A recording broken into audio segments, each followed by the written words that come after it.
गाड़ियों के ऊपर इस एल का क्या मतलब होता है, या फिर ये कैसी टी शर्ट है जिसके ऊपर अलग अलग तरह के आइकन्स बने हुए हैं, या फिर ओरियो बिस्कुट के इस डिजाइन के पीछे डिजाइनर्स को कितनी मेहनत करनी पड़ गई थी। जानने के लिए ऐसे बहुत सारे अमेजिंग फैक्ट्स को देखते रहिए वीडियो लास्ट तक। दोस्तों, आपने अपनी केमिस्ट्री की क्लासेस में परमाणु यानी कि एटम के बारे में तो सुना ही होगा, और एटम बहुत ज्यादा छोटा होता है, ये भी आप जानते ही होंगे। लेकिन क्या आप ये जानते हैं कि अगर एक एवरेज इंसान की बात की जाए तो उसके शरीर में कितने एटम होते हैं। तो अगर एक एवरेज इंसान की बात की जाए जो कि न ज्यादा मोटा और न ज्यादा पतला हो, तो उसके शरीर में 7 ऑक्टिलियन परमाणु होते हैं। अब आप ये सोच रहे होंगे कि 7 ऑक्टिलियन क्या है। तो अगर आप 7 के आगे 27 जीरो यानी कि 7 के आगे 27 जीरो लगा देते हैं, तो जो नंबर आपके सामने आएगा वही है 7 ऑक्टिलियन। और ये सच में बहुत बड़ा नंबर है। दोस्तों, पेड़ यानी कि ट्री, हाँ वही ट्री जिसकी वजह से आज हम जिंदा हैं। लेकिन आप ये जानकर हैरान हो जाएंगे कि जो शहर में पेड़ लगाए जाते हैं वो गाँवों की तुलना में 13 साल कम जीते हैं। यानी कि अगर आज आप किसी गांव में एक पेड़ लगा देते हैं और उसी वक्त शहर में भी एक पेड़ लगा देते हैं, तो जो पेड़ अपने गांव में लगाया है वो शहर वाले से 13 साल ज्यादा जिंदा रहेगा। और ऐसा इसलिए होता है क्योंकि शहर में पॉल्यूशन यानी कि प्रदूषण बहुत ज्यादा होता है, लेकिन गांव में प्रदूषण बहुत ही कम होता है। इसीलिए जो गांव के पेड़ होते हैं वो ज्यादा टाइम तक जीते हैं, और जो शहर के पेड़ होते हैं वो प्रदूषण की वजह से कम टाइम तक जीते हैं। वैसे दोस्तों, पेड़ लगाना एक बहुत ही अच्छी बात है। आपको जहाँ कहीं भी मौका मिले पेड़ जरूर से लगाइए। अगर आप पेड़ लगाएंगे तो इसका मतलब ये है कि आप इस धरती को बचाने में कुछ योगदान दे रहे हैं। दोस्तों, आजकल हमारी पॉपुलेशन यानी कि आबादी बहुत ही बढ़ रही है, और हम इस पर कंट्रोल भी नहीं कर पा रहे हैं, क्योंकि आज भी एक सेकंड में लगभग 4 बच्चों का जन्म होता है। और अगर इस हिसाब से कैलकुलेट किया जाए तो एक साल में लगभग 131.4 मिलियन यानी कि 13 करोड़ से भी ज्यादा बच्चों का जन्म होता है। अब जरा आप ही सोचिए कि अगर हर साल 13 करोड़, 14 करोड़, 15 करोड़ बच्चे धरती पर बढ़ते रहे तो धरती का क्या होगा। दोस्तों, आपने ऐसी बहुत सारी कार्स और बाइक्स देखी होंगी जिनके ऊपर रेड कलर से एल लिखा होता है। लेकिन क्या आपको पता है कुछ कार्स और बाइक्स पर ये एल क्यों लिखा होता है?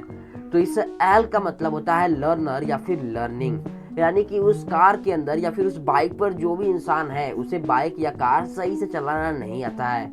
उसने अभी ये चीज कुछ दिनों पहले ही सीखी है या फिर वही काम सीख रहा है। और दोस्तों, जिन भी कार्स या बाइक्स पर एल लिखा होता है उन्हें मेन सड़क पर नहीं चलाया जा सकता। अगर आप उन कार्स या बाइक्स को मेन सड़क पर चलाना चाहते हैं तो आपके साथ कोई ट्रेंड ड्राइवर भी होना चाहिए जिसके पास बहुत अच्छा एक्सपीरियंस हो, ताकि अगर आपका संतुलन जरा सा भी बिगड़े तो वो ड्राइवर सब कुछ संभाल ले। और दोस्तों, इन पर एल इसलिए लिखा जाता है ताकि अगर कोई भी दूर से देखे तो ये पहचान ले कि इसके अंदर जो भी इंसान बैठा है उसे इस कार को सही से चलाना नहीं आता है, जिससे वो उसे सावधानी बना ले और आराम से दूर से निकल जाए, क्योंकि क्या पता कोई दुर्घटना हो जाए। और ऐसा इसलिए किया गया है क्योंकि दोस्तों 2018 में नए चालकों यानी कि नए लोग जिन्होंने ड्राइविंग सीखी है उनके हादसों में लगभग 23,000 लोगों की मौत हो गई थी। दोस्तों, ओरियो यानी कि ये वाला बिस्कुट, इसे आपने कभी न कभी खाया ही होगा, और ये भी हो सकता है कि ये आपका फेवरेट बिस्किट हो। लेकिन क्या आप ये जानते हैं कि इस ओरियो बिस्किट के ऊपर जो डिजाइन है उसे बनाने में 4 साल लगे थे। यानी कि मतलब इसके जो डिजाइनर्स थे वो 4 साल लगा के इतना अच्छा डिजाइन बनाए थे। वैसे क्या आपको ये डिजाइन पसंद है? कमेंट में जरूर बताएं। और हाँ, क्या आप डिजाइनिंग और आर्ट को पसंद करते हैं? अगर पसंद करते हैं तो ये भी कमेंट में जरूर बता दें। दोस्तों, इस टी शर्ट को देखकर आपको क्या लगता है?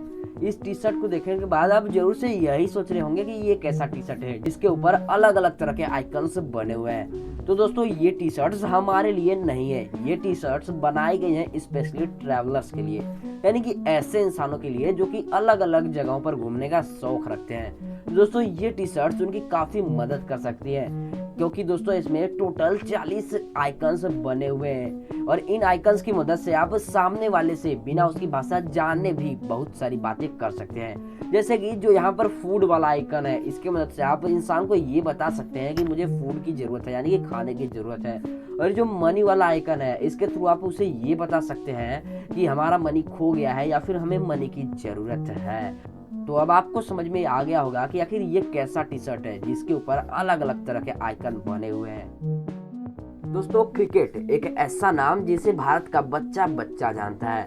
लेकिन आप ये नहीं जानते होंगे कि जितने भी देश क्रिकेट खेलते हैं उनके ऊपर कभी न कभी अंग्रेजों का राज था, यानी कि अंग्रेजों का शासन था। ऐसा इसलिए क्योंकि पहले क्रिकेट ज्यादातर अंग्रेजी खेला करते थे और अंग्रेजों ने जहां जहां भी शासन किया था वहां पर क्रिकेट को बहुत ज्यादा ही बढ़ावा दे दिया था। इसी वजह से जितने भी देश आज क्रिकेट खेलते हैं उनके ऊपर कभी न कभी अंग्रेजों का राज था।